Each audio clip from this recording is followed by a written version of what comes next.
I had a question for Zara, actually. I was really struck by the comparison you made at the beginning of the written version of the paper with the gloves that went along with the ball gown and then the skin. And I was wondering if you could actually say more about the production of those gloves and that site of creating certain silences or creating, the absence of violence through women's wardrobe. I mean, really, I was interested in hearing if you had more on that.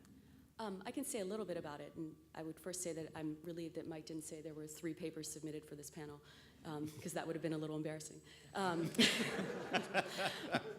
But to get to the glove issue,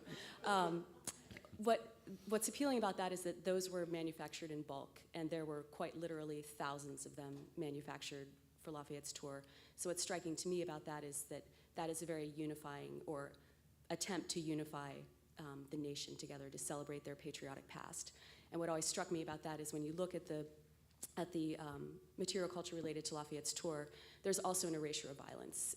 For example, it's the surrender at Yorktown. It's people wearing military uniforms but not engaged in battle. It's very much this sort of, at the Battle of Bunker Hill, they contain relics from the battlefield in a silver urn for the centerpiece, so the violence is quite literally contained in this refined space.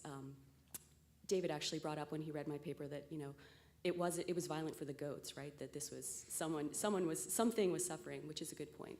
But I think the issue of gender definitely comes up here, and it's striking to me that this is very much in contrast to the actual experience of the military, of the men.